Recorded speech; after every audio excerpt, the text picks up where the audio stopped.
Hi guys, it's Toni Tones and you are watching the Convo. So make sure that you keep it locked.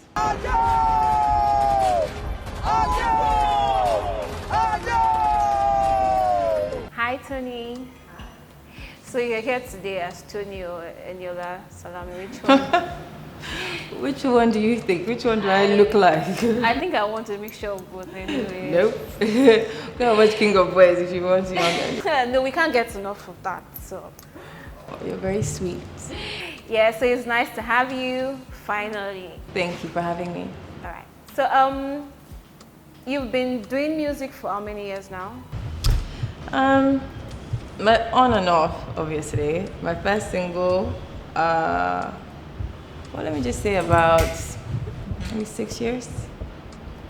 6 years. Yeah. Okay. So for me, I think the first time I heard you was on Hey Boy, and that was like I think as far as back as maybe 2016 or so. So that sound was it was a unique sound. So how has it been? I think that's an interesting question. I think that Hey Boy is a song that was before its time, I think. Hey Boy is an alter sort of song. I think that's what they call songs like that here. And it came out in the Afrobeat sort of era. Now, I think today is the time that I should have released Hey Boy. And my music in general, that is my sound, to be fair. So I think trying to do music in that era when Afrobeat was particularly strong was quite difficult. Producers used to try to get me to do Afrobeats, that's what it is. And I would try, but it wasn't truly me, it wasn't authentic to me. Hey Boy was me saying, so I just want to do me at the end of the day, you know, and hope that that's enough. So I put it out, and now, today, I think that in today's world, music has sort of changed. Music has sort of moved on a little bit, and it has moved on a lot more towards my sound. So I think that the world is ready for me now. I know the world is ready. Either way, ready or not. Here you come. There you go. Yeah. So, well, still talking about Hey Boy, how do you think people accepted that sound?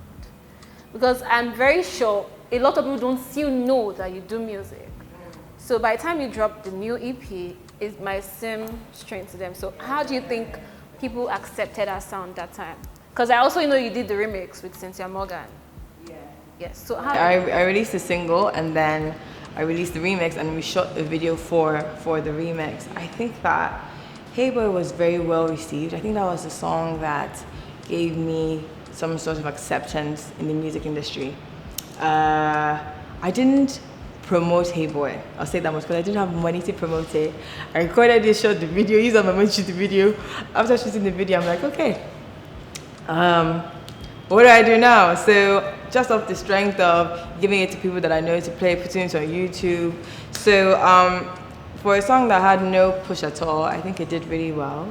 I think it was very well received. I think people always had a very sort of strong reaction to it.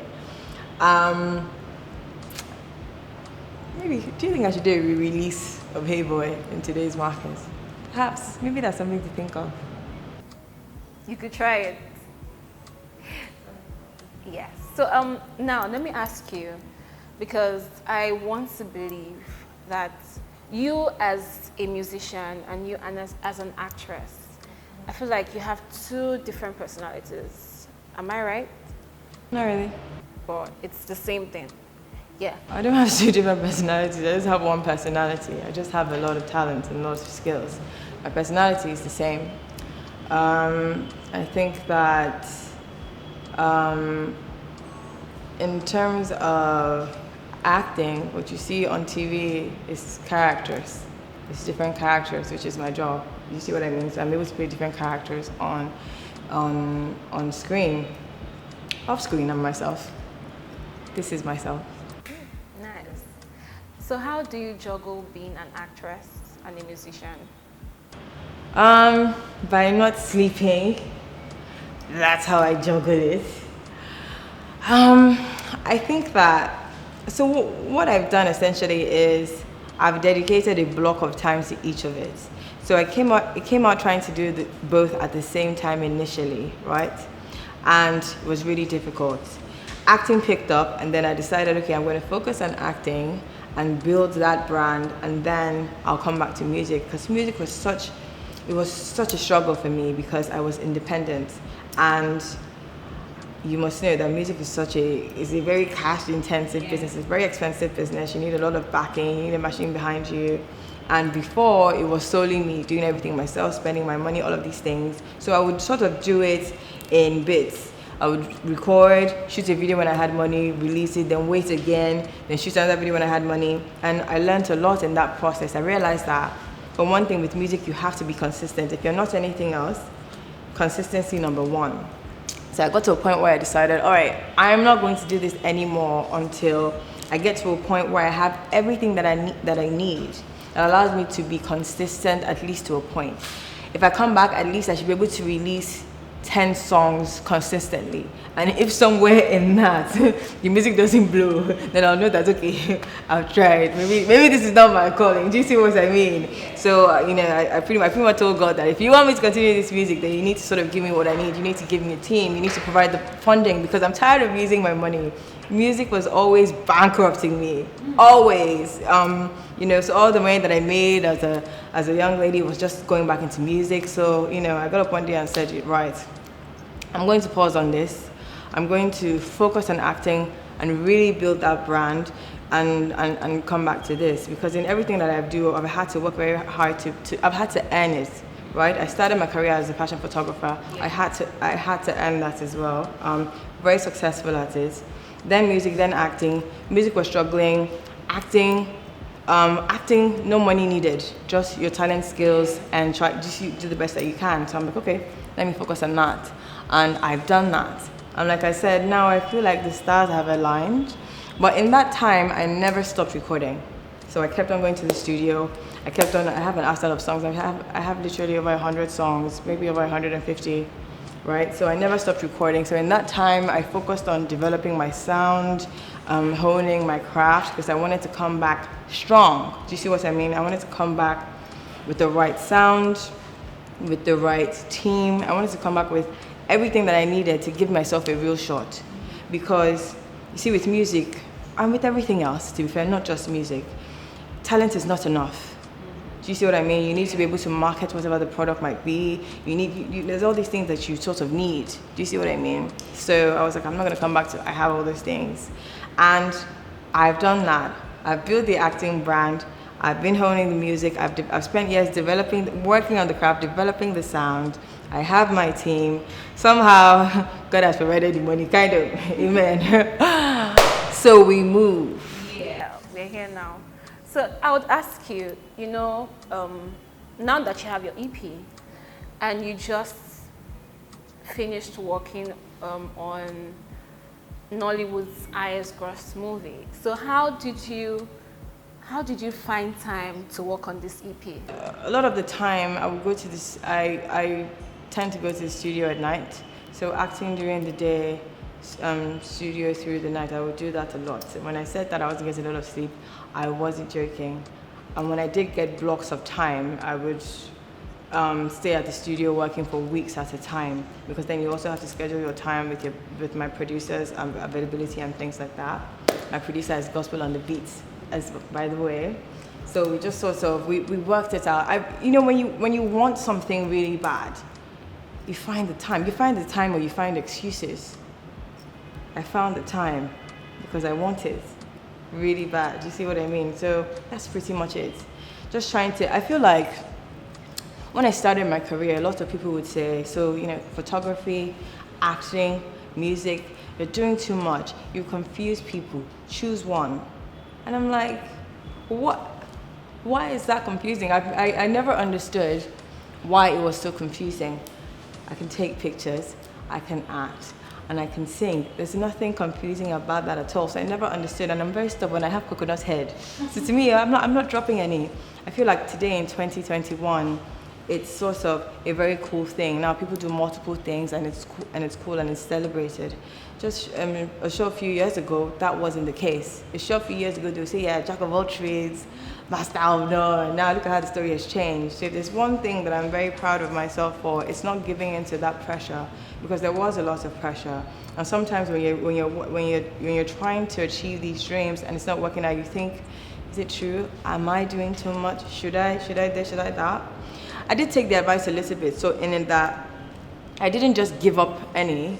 I did sort of take out time to build each one and pace myself and not be in a hurry, because I realized that with each thing you want to do, with each brand you want to build, different aspects of my career, my personality, you need to earn it. You need to, and they're not just going to hand it to you because, like, who do you think you are? Do you see what I mean?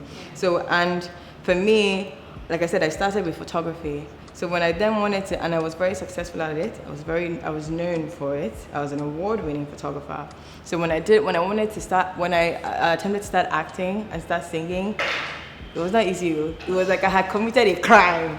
Trust me, it was really like, what does the girl think she's doing? She's a photographer. What are you? What's your business? Like, why are you acting? Why are you singing? Like, so it wasn't easy at all. A lot of OAPs wouldn't interview me. They would tell my manager, no, she's a photographer. Let her go and take pictures. We only interview singers. Yes, like, it was really difficult. Like, I went through like a lot. It was like I had committed some sort of crime. I would cry a lot that was happening, but I never did give up. I never could give up, because for me, it was, if I give up, then what do I do? It's the only thing I've ever wanted to do. It's my passion, it's my dream. Do you see what I mean? So it's like, nah.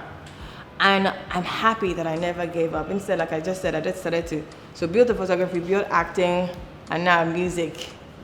We outside, right? And like I said, I don't ever expect anything to be handed to me. I'm here to earn it. I've earned my stripes in photography. I've earned my stripes in acting. And the music, I'm going to earn that too. I like the spirit. Yeah, so now let's talk about the EP. The title of the EP. Right. So it's called Things I Love, slang for things I love, but you know, the Nigerian way, things. And the reason why it's called Things I Love is because it's an ode to my journey. Like I said, in the beginning, people said, you're doing too many things, choose one. And for me, I was like, no, I'm going to do the things that I love. Every single thing that I love, and I never stopped. And it's the best decision I ever made in my life, because I'm so happy, I'm so fulfilled. I wake up every day fulfilled. For me, blowing is not the success. For me, being able to get up every day and do the things that I love, for me, that's the success. Do you see what I mean? And that's why I have coconut head. That's why nobody could tell me anything, because what they didn't understand was by just getting up every day and just being able to even hustle this creativity hustle for me, because there was a time in my life when I never thought that would be possible. I grew up in a typical Nigerian house where you want to act, you want to sing, are you, my reverend, shut up, you're going to be a doctor or a lawyer.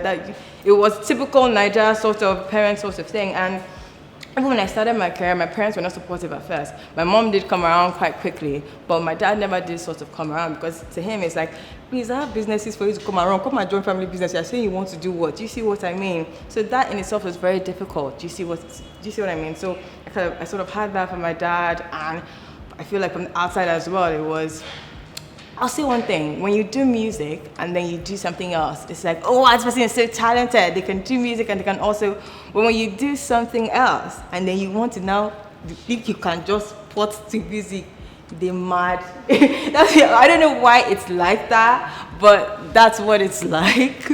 And there were times I would be like, oh God, why I should have started with music? Why did I start with photography?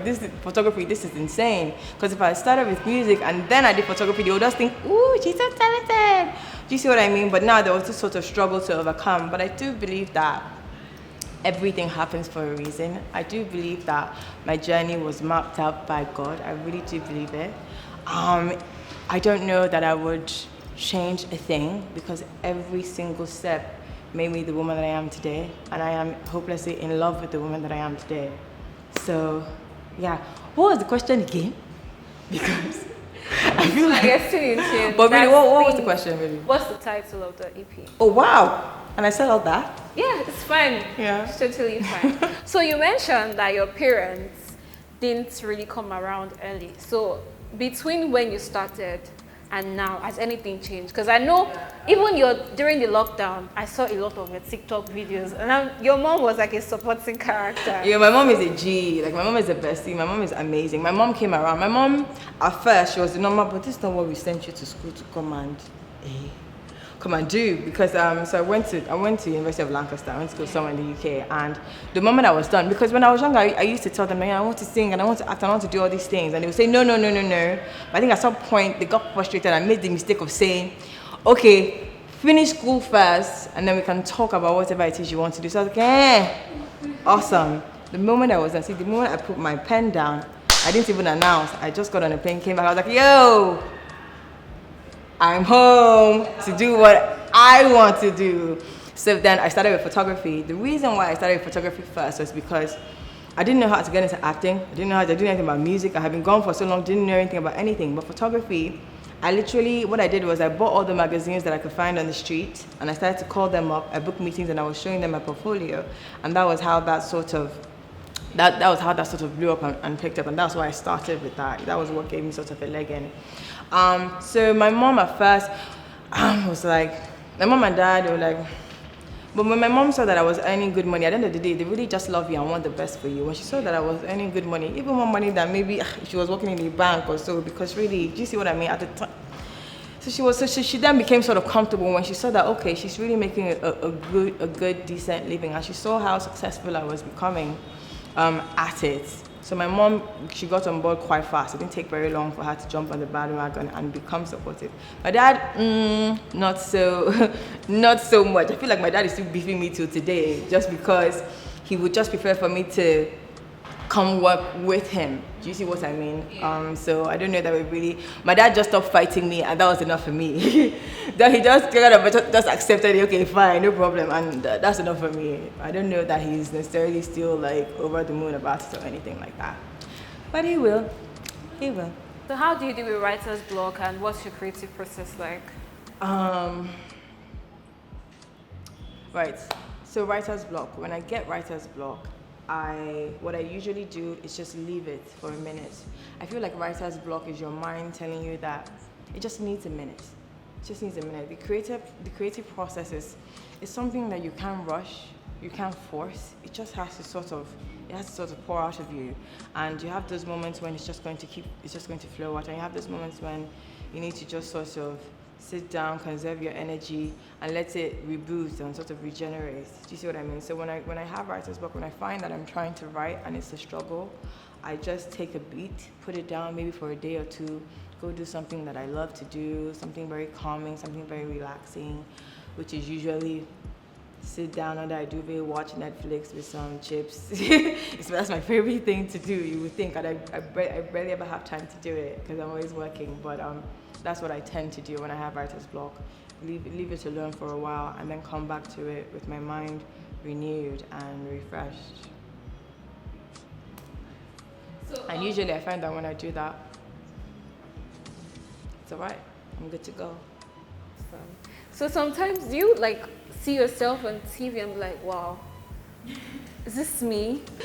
I see myself on TV and go, man, wow, who is this beauty? Oh my God, look at this gorgeousness. And then I got to the stage where I could watch myself because I had to, that was how I was able to sort of critique myself, see what I could do better, see what I could improve on until it got to that.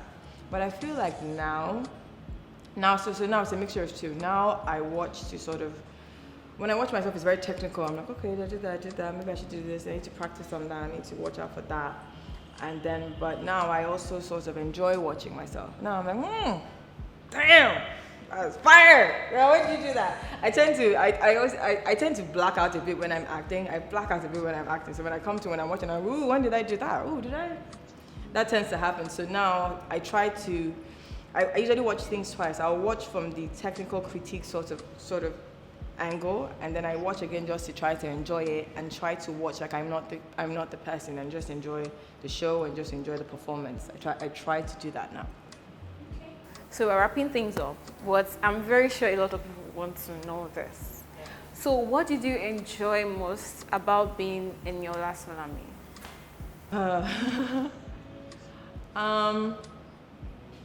I think that for me, especially in KOB1, especially at the beginning, still now, but most importantly when I got it was, Eniola Salami was my first chance that I got to really be able to show some kind of range. And I have been dying to just show range my whole sort of career, right? And I feel like when you start acting, you tend to get stereotyped a bit, because when you do something and you're really good at it, they see it and they're like, oh, that's great, and then they just tend to keep calling you for those sorts of roles. So you kind of have to fight a little bit or work very hard to not be stereotyped, especially if you have range. Some people don't mind, it's okay if they're picking you for your strength, but if you have range, actors that have range tend to want to show that range, and I have a lot of range, and I've always been dying to show that. I would ask directors to give me smaller roles just because that role was allowed me to show range, and I was saying, no, I can't see it, I don't know, like nobody really wanted to take that bigger risk, because at the end of the day, who wants to risk their film and their money, you know? And I feel like Young Eniola, Gbemi Anthonia was the first person who really, you know, who was able to see, was able to just really see, because when I did that role, I read for Adesuwa's role. I didn't even read for Young Eniola, but she was like, yo, that was so good. She was like, that was so good that we've been trying to cast this role. Take this one. Do you see what I mean? And it ended up just being the best thing. And then when I read the script, I was like, oh, this is amazing. Do you see what I mean? And I was able to really immerse myself into it, and then it became sort of, you know, what it is now. So my favorite thing about playing Young Eniola Salami was being able to show range, being able to show my capabilities of an actor, being able to break out of that sort of box that actors tend to be stuck in when they first start acting. Like, if you don't work very hard, you can be stuck there for the rest of your life. And I feel like now, and like I said, Young Eniola was the role that brought me critical acclaim. Young Eniola was the role that let people know that I don't play games, I'm not playing any games. That, you know, that was the role that did it for me, so it will always be precious to me for that. Gbemi Anthonia will always have my heart for that, you know, for giving me that opportunity. And also the reaction of the people. I never expected it. For Young Eniola, I just did what I normally do for roles. I get my character, I do my character breakdown, I see what needs to be done to play it out, I feel it out, what I think I want to do, and then I just do it. Young Eniola, for me, it was easy. You're playing the younger version of someone, you have a blueprint to follow, so you have to be that. For me, Hollywood is the goal, right? And what is the standard there? You have people like Will Smith, who played Ali. He became Ali. You have Jamie Foxx, who played, Ray, who played Ray. I mean, he became Ray. That is the standard. If I'm trying to go to Hollywood, I have to be able to match that standard. So for me, I didn't think I was doing anything out of the ordinary. I would have done whatever work needed to be done for that character. So in my mind, that's just the work that needed to be done for that character. And then it came out, and everyone was like, and I was like, oh yeah, awesome. Like, it was a bit of a shock to me, because do you see what I mean? Nice. So now on this EP, there are no features, right? No features. Okay. But I want more. Let me say this in English. Let me not just listen. Yeah, but I think I was messing it up. Okay, I wanted to say that I want to be proud. We're prouding. But I know I'm slanging. I know I'm saying it like in English. I'm like, I want to be prouding. Yeah. But for me, this EP really means a lot to me, because it's unapologetically me. It's really who I am as an artist. It's completely my voice. It's not influenced by what I think the sound should be, what I think the people want to hear. It's 100% me from the heart. And being able to just do that, put a body of work out that shows that after also being gone for so long, I really just wanted to give you guys me. Unadulterated me. That's why there's no features. I will do features, down the line. But for now, this EP is just me giving you guys my heart on a platter, and hoping that you guys don't stab it. Stab it to death, because I'm begging you to watch. But yeah, that's why there's no features. But there's so many people that I would love to do a feature with, that along the line, I'm sure that I will do them. What you want to say about Young Eniola? I'm going to say that I was talking about it being that I had a blueprint to follow, so that was the work, right, to become Shola Sobowale. And the thing is, Shola Sobowale is so amazing an actor, right, that playing the younger version of her also influenced. Do you see what I mean? Because I had to kind of mirror her in a way, and then bring the energy, and then but also bring as much as of myself as I could into it, but then also sort of become her. And for me, that was the assignment. Do you see what I mean? Did I understand the assignment? Yes, I did. That's pretty much it. And I want to say something else. I wanted to say, okay, no, what's the last question? Yeah. So, who are some of the people you like to work with in the future? That's a good question. I would love to work with Rihanna so much. I would love to work with so many people: Wizkid, Falz, Tiwa, Thames, Adekunle Gold, Omale. I really like his sound as well. My mind is getting blank, but I know the list is much longer than what I'm talking about right now. To name a few. To name a few. Thank you for having me. I had an amazing, amazing time.